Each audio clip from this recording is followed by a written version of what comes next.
akhirnya diusir di Myanmar karena memang bermasalah di sana.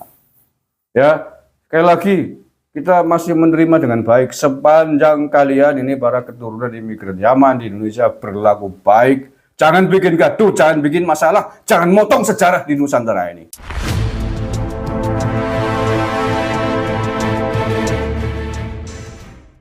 Pemirsa, ratusan warga kota Sabang ricuh dengan aparat kepolisian di depan kantor kepala desa Kuta Barat, Sabang, Provinsi Aceh. Aksi protes itu sebagai buntut dari lambannya penanganan para pengungsi Rohingya di desa mereka.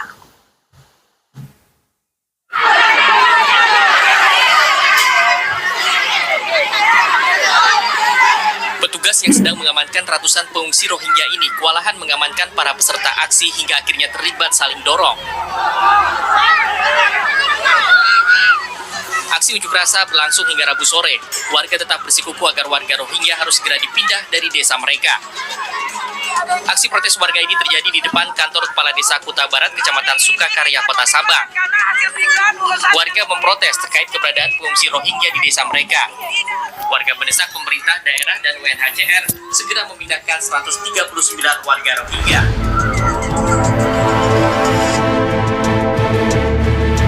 Ya, jadi sulit memang ya. Tapi saya sepakat dengan warga Sabang di Aceh yang menolak para imigran ilegal dari Rohingya ini masuk ke wilayahnya.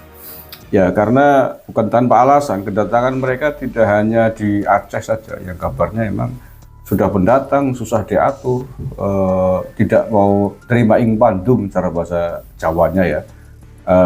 Tidak nerima ing padum itu, misalkan sudah dikasih nasi masih kurang terima, ngenyang gitu, dikasih pakaian maunya pakaian yang seperti mereka gitu, tidak dikasih kerudung-kerudung model Aceh nggak mau gitu, mereka kan modelnya selendang tuh ya. Kabarnya begitu, ngengkel gitu ya. Jadi sekali lagi saya bisa mengerti, apalagi ini imigran yang memang ditolak di banyak negara. Di Malaysia sudah kewalahan menampung mereka. Jumlahnya sudah terlanjur banyak. Ya. Malaysia itu sekitar 100.000 pengungsi dari Rohingya ini. Itu paling banyak dibanding negara-negara yang lain.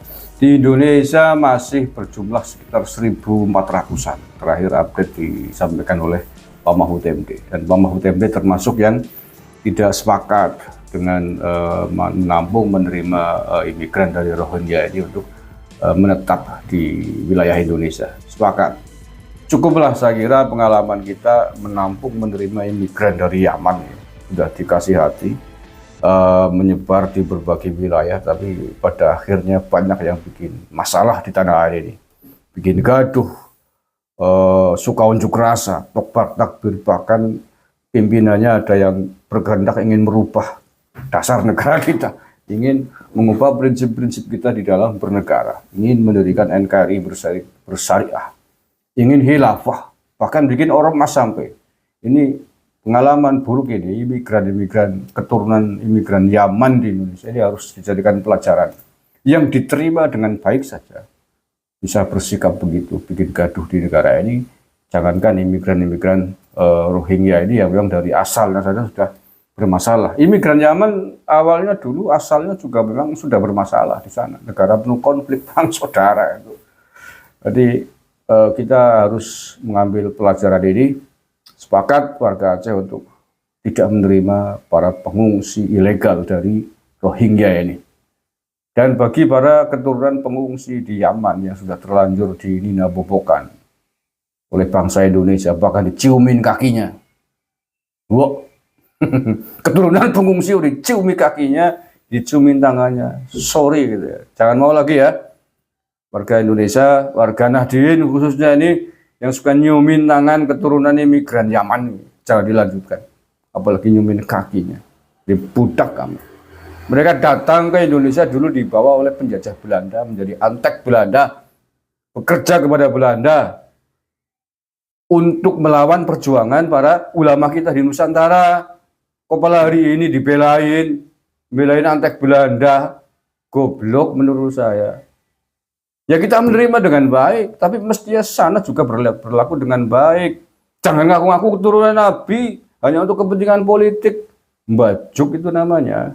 Ya, sekali lagi jangan lagi pernah nyiumin tangan apalagi kakinya keturunan imigran Yaman di tanah air ini. Gak rela saya. Mereka dulu melemahkan perjuangan ulama kita melawan penjajah Belanda. Kok hari ini kalian belanin, watek Belanda dulu itu. Kok dibelanin? Emosi kalau sampai ke situ, ya. Jadi bukan kita sedang membenci keturunan Ahlul Bait, kita sedang melawan arogansi keturunan imigran Yaman yang mengaku Ahlul Bait, yang mengaku keturunan Nabi, sementara tidak sanggup membuktikan diri bahwa mereka adalah zuriat Nabi. Dari sisi manapun sampai hari ini belum bisa dibuktikan. Baik dari catatan manuskrip, kitab nasab, maupun dari kesejarahan, dari tes DNA, nggak bisa. Masih ngaku-ngaku cucu Nabi, keperpendasing. Balan laut, balik namung Yaman kok kesukaan pengungsi-pengungsi Rohingya ya nggak. Ini dulu kan begitu. Akhirnya diusir di Myanmar karena memang bermasalah di sana. Ya, sekali lagi kita masih menerima dengan baik sepanjang kalian ini para keturunan imigran Yaman di Indonesia berlaku baik. Jangan bikin gaduh, jangan bikin masalah, jangan motong sejarah di Nusantara ini. Jangan malsu sejarah di Nusantara ini. Jangan ngaku keturunan leluhur Nusantara ini. Kalau terus-teruskan, jangan salahkan kalau putra-putra Nusantara lama-lama tidak bisa mengambil sikap sabar kepada kalian semua. Terima kasih. Assalamualaikum warahmatullahi wabarakatuh. NKRI. Harga mati.